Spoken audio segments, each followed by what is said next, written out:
আসসালামু আলাইকুম দর্শক, ভোটের লড়াই অনুষ্ঠান শুরু করছি। এই অনুষ্ঠানে সারা বাংলাদেশে যারা প্রার্থী হয়েছেন প্রাথমিক মনোনয়নে, জামাত, বিএনপি, এনসিপি, তাদের যেমন সাক্ষাৎকার নেয়ার চেষ্টা করব যতটা সম্ভব হয়, তেমনিভাবে একেবারে মাঠে যারা ভোট দেবেন সেই ভোটারদেরও সাক্ষাৎকার, অর্থাৎ প্রার্থী এবং ভোটার সবার মতামত, তাদের অভিজ্ঞতা কি, তাদের প্রত্যাশা, এই সব বিষয়গুলো তুলে ধরা হবে।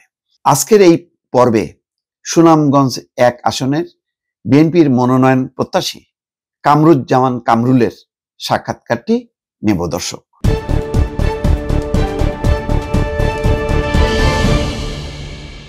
ভোটের লড়াই অনুষ্ঠানে আপনাকে আমন্ত্রণ জানাচ্ছি।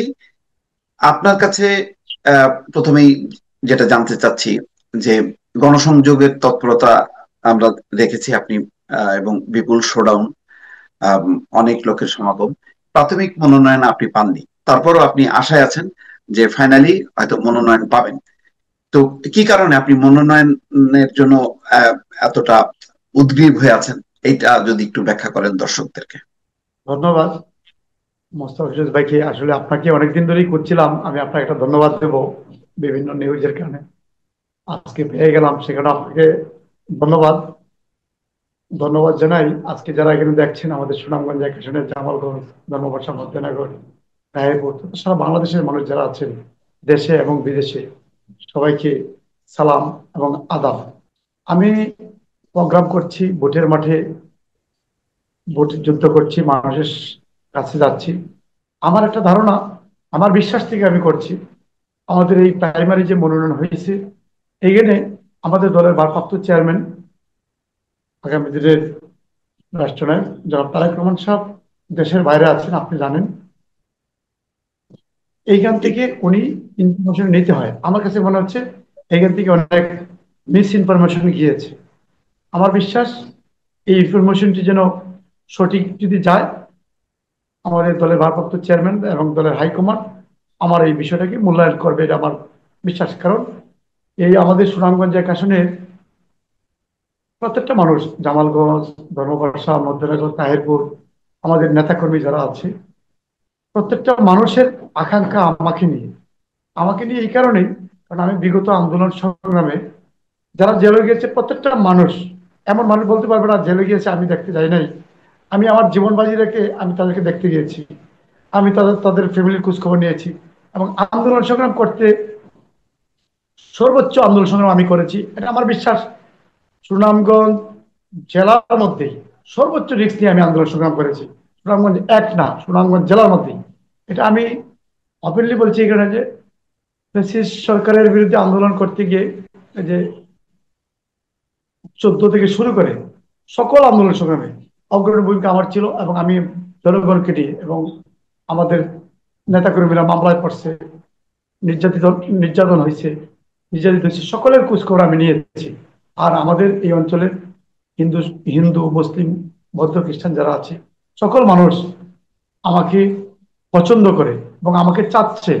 আপনি দেখেন, আমি বলার জন্য বলছি না, আপনি দেখেন আমাদের শ্রমিকরা, আমাদের সাধারণ মানুষ যারা আছে, সকল মানুষ এই প্রাইমারি মনোনয়ন দেওয়ার পরেও হাজার হাজার মানুষ, প্রতিদিন হাজার হাজার মানুষ, আমি জানি না ওইদিকে মিছিল হচ্ছে, ওইদিকে মিছিল হচ্ছে, ওইদিকে মিটিং হচ্ছে, এটা প্রতিনিয়ত হচ্ছে। এটা একটা মাত্র কারণ, আমি তাদের পরীক্ষিত মানুষ। আমি উপজেলার চেয়ারম্যান ছিলাম তখনকার সময়। আমি এই আমাদের অঞ্চলের কত সময়, কোন সালে চেয়ারম্যান ছিলেন? আমি 2014 সালে ছিলাম, 14 থেকে 2019 ছিলাম। আচ্ছা আচ্ছা। আমি এই সময়কার সময় আমাদের দেশে অনেক বন্যা হয়েছিল। এই বন্যার সময় আমাদের হাজার হাজার মানুষ নিয়ে আমি হাওরে বাঁধ দিয়েছি। এটা শুধু আমার কাজের কথা, আমি কি বলবো, আমার জনগণ জানে। কারণ আমি বিগত 33 বছর যাবৎ আমি দলের তোলে এই জনগণের পাশে, আমি সারা জীবন আমার জীবন বাজি রেখে আমি পাশে ছিলাম, এটা আমার জনগণ জানে। আর অনেকে অনেক রকম কথাই বলে, বলাটাই স্বাভাবিক, বলতে পারে। কিন্তু আমার একটা বিশ্বাস, সুনামগঞ্জ এক আসনের কোন জনগণ আমার বিরুদ্ধে যে মিথ্যাচার করে এইগুলি কেউ মেনে নেবে না। আপনি দেখেন আমাদের এই যে মনোনয়ন প্রাইমারি যিনি পাইছেন 2019 সালে, আমি তখন রানিং উপজেলার চেয়ারম্যান। দলের হাইকমান্ড বলছে নির্বাচন করা যাবে না। আমি আমি নির্দ্বিধায় মেনে নিয়ে আমি নির্বাচন করি নাই। তখনকার সময় এই যে প্রাইমারি মনোনয়ন পাইছেন উনি কিন্তু নির্বাচন করছেন, বহিষ্কার হয়েছেন, তারপরেও উনি মনোনয়ন পাইছেন। যাক, এটা মনোনয়ন পাইছে, আমি ওনাকে কোনো দোষ দিতে চাই না, কোনো বিষয় বলতে চাই না। তো আমার বিশ্বাস এটা পূর্ণ বিবেচনা করবে, আমাকে দল মনোনয়ন আমাকে দেবে, চূড়ান্ত মনোনয়ন আমাকে দেবে, এই বিশ্বাস আমার আছে। আমি এই কারণেই মাঠে কাজ করতেছি। আপনি খোঁজ নিয়ে দেখেন, জামালগঞ্জ, ধর্মপাশা, মধ্যেলাগড়, তাহিরপুর, কালকে আমার ধর্মপাশা একটা প্রোগ্রাম আছে। এই প্রোগ্রামও আশা করি হাজার হাজার মানুষের দল নামবে, কারণ জনসাধারণ আমার পক্ষে আছে। হয়তো অনেক সময় নেতারা ক্রাইটেরিয়ার কারণে অনেক সময় অনেকে আসে না, কিন্তু সব নেতারাই আমার জন্য যোগাযোগ করছে। আপনি দেখেন, আপনি চেষ্টা করেন, আপনি নিয়ে আসেন, আপনার সাথে সারা সুনামগঞ্জ এক হয়ে যাবে। আপনার নমিনেশন পাওয়ার সাথে সাথেই মনে করবেন আপনার এটা ডিক্লার হয়ে গেল। অফিসিয়ালি হবে না, কিন্তু আনঅফিসিয়ালি হয়ে যাবে। এরকম ভাবে মানুষ, সারা এলাকার মানুষ, এটা আমি আসলে বুঝাতে পারবো না। আমাদের অঞ্চলের মানুষের ভালোবাসা, কি পরিমাণ ভালোবাসা মানুষ আমাকে দিয়েছে। আমি আসলে এই মানুষের ভালোবাসার কারণেই, ভালোবাসার টানেই আমি আর কোথাও যেতে পারছি না, আমি তাদের মাঝেই আমাকে থাকতে হচ্ছে। আপনি তো যথেষ্ট তরুণ বয়স থেকেই সম্ভবত ছাত্র দলের সাথে যুক্ত ছিলেন, তারপরে পর্যায়ক্রমে এই পর্যায়ে এসেছেন। আপনি প্রত্যাশা করেন, মানে আপনার এলাকার আপনাকে আপনাকে যদি ফাইনালি নমিনেশন দেওয়া হয়, তাহলে কোন অংশের ভোট আপনি বেশি প্রত্যাশা করেন? আমাকে যদি ফাইনালি মনোনয়ন দেওয়া হয়, আমার বিশ্বাস আপামর জনগণ, সকল শ্রেণী পেশার মানুষ আমাকে ভোট দেবে। আমার বিশ্বাস, মানুষের কথা থেকেই আমি বলছি, মানুষের মানুষের যে আকাঙ্ক্ষা, মানুষের যে কথা বলা, মানুষের পাশে যাওয়া, যে মানুষ যেভাবে দেখছি, হিন্দু, মুসলিম এবং সাধারণ শ্রমিক যারা আছে, রিক্সাওয়ালা আছে, অটোওয়ালা আছে, এবং আমাদের এলাকায় শ্রমিকরা আছে, কৃষক আছে, সকল শ্রেণী পেশার মানুষ আমাকে ভোট দেবে। এবং আমার বিশ্বাস, এটা আমি বলার জন্য বলছি না, এটা প্রমাণ করে দেবো।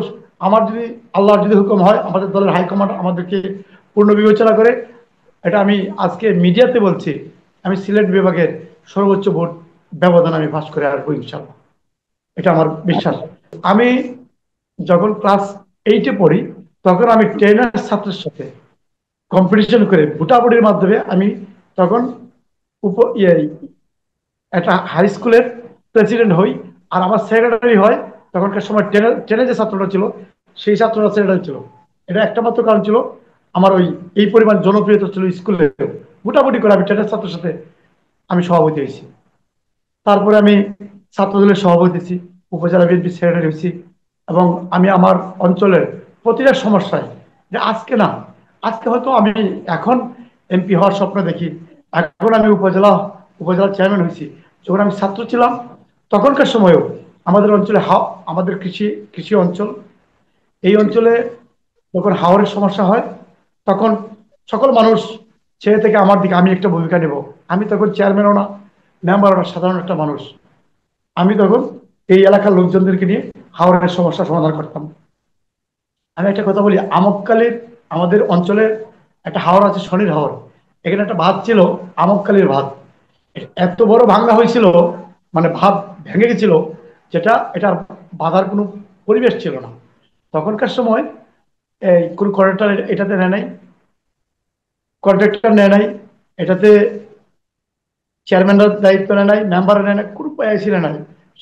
টাইম বের হয়ে যাচ্ছে, তখনকার সময় ইউনো অফিসে বসে আমাদের উপজেলার 7জন ইউনিয়ন চেয়ারম্যানরা ছিলেন, সকল এলাকার ছিলেন। তখনকার সময় এই ছোট বয়সে তখনকে আমাকে দায়িত্ব দেওয়া হয়েছিল, আজ থেকে 24 বছর আগে।